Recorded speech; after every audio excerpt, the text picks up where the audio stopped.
The Detroit Pistons are on an absolute roll right now, winning 8 games in a row, and they just made a huge statement against the Boston Celtics, winning by 20 points against the defending champs. And I mean, as a Cavs fan myself, I'm just super happy for JB Bickerstaff. It's not easy to get fired and immediately join a new team and turn them around, but he has this team playing a very good brand of basketball. Cade Cunningham is playing at an all-star level, and the Pistons are making a serious case to be a top 6 seed for the playoffs. So in this video, I want to break down the Pistons' success, who has been stepping up, and going over some game film. But first, before I begin, I would really appreciate it if you would drop a like and subscribe. It only takes 5 seconds, plus you can always change your mind. We are on the road to 50,000 subscribers, and with your support, I believe that we can get there super fast. Alright, so the Pistons just beat the Celtics 117-97, and this was the game where it was like, whoa, the Pistons might for real be that team. This is a legit team that could pull off an upset in the first round if they get the right matchup. Because like I said, Cade is playing at an elite level, and there is such a good mix of young talent and vets off the bench. Looking briefly over some of the stats, it really was a well-balanced stat sheet. Cade Cunningham had 21 points and 11 assists. Tobias Harris, who seems to have been the perfect replacement for Killian Hayes, had 16 points and 9 rebounds, and Jalen Duren had 13 points and 11 rebounds. And off the bench, Malik Beasley led the way with 26 points and 2 assists and 5 rebounds on top of that. And I'm not only going to talk about the Celtics game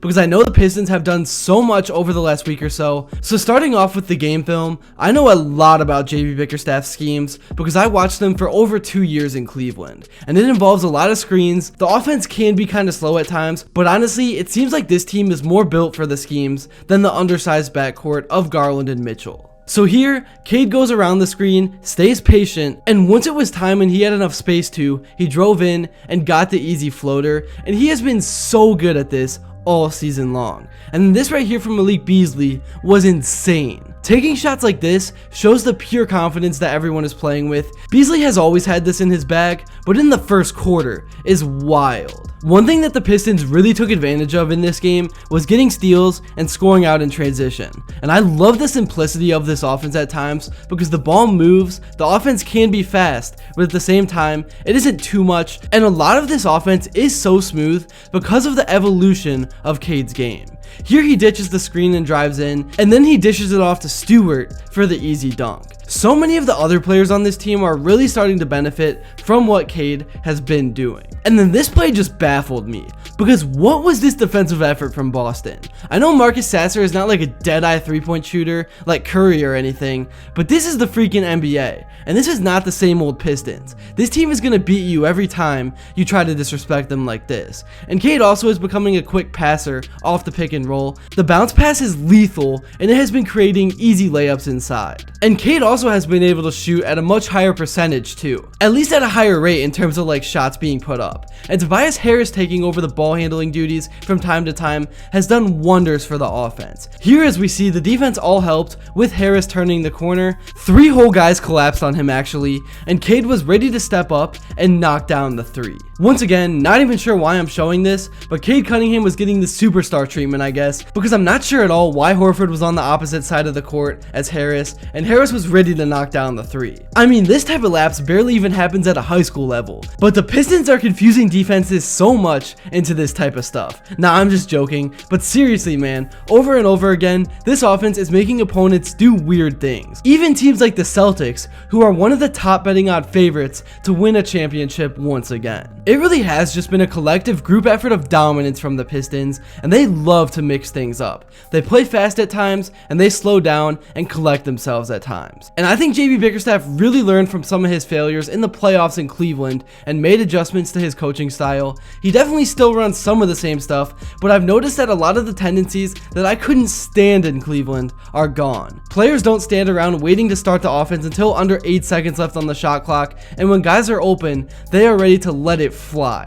But yeah, that was the Celtics game. Let's take a look at what happened in other ones, because they have won 7 games in a row before this. I thought beating the Clippers was pretty impressive. They have been performing beyond expectations, and Harden has revived his career. But they didn't just win, they dominated, with Cunningham and Harris combining for 52 points, and then Duren had 12 and 19. Yes, 19 rebounds, you heard that right. An animal on the glass. Another impressive win was against the Hawks in a super high scoring game. It would have been nice to see a little defense, but Cade nearly had a 40-point triple-double, and 7 players were in double figures, with 4 players getting over 15. I thought this win over the Hawks kind of showed just how good the Pistons actually are, because they can win these shootout games, they can win the gritty ones. I mean, that is what Detroit basketball is all about, so they have to be able to do that. And in the playoffs, that's exactly how you succeed. You have to be able to win different types of games, because each game creates a new challenge and forces you to make adjustments and switch things up. And while Cade is delighted to bring Detroit's fanbase hope after years of disappointment, he noted post-game that he has championships in mind. This is everything that we wanted to do. Restore this franchise is what we said a lot. So to see it come to fruition is a great thing, and I'm happy for the city. But I'm not satisfied at all. I'm not complacent. And there's still a lot more work to do. I think the city wants to see a lot more. The city wants championships, so we're slowly building towards that, and this is a great start for us. To state the obvious, the Pistons have a long way to go, but Cade knows that, everyone on the team knows that, JB Bickerstaff knows that, but this is no longer just a cool story. This is a team that has everything clicking, and this is a team that is improving game by game. But don't just take my word for it. Here's what some of the guys had to say in their post-game interviews following this W. Yeah, all of it. Trust in each other, trust in our system, confidence. I think everything is going up in the right direction. How important was a hot start for you guys tonight? It was important for sure to get going early, to get stops early on. So I think that kind of established our, set the tone for the game, and we were able to carry that on throughout the game. This team has played the Celtics, it seems like, pretty competitively over the years, even though I think there was a streak coming into tonight. But just what did you see from the team defensively tonight that was able to push this team up above and even withstand that stretch they had in the back half of the first half? I think multiple efforts more than anything. Just guys flying around, a lot of long rebounds. So we had guys, diving on the floor, guys scrapping to get those. So I think all of that was big in us finishing possessions and getting stops. I think obviously we came to play. We knew this was going to be a tough challenge for us.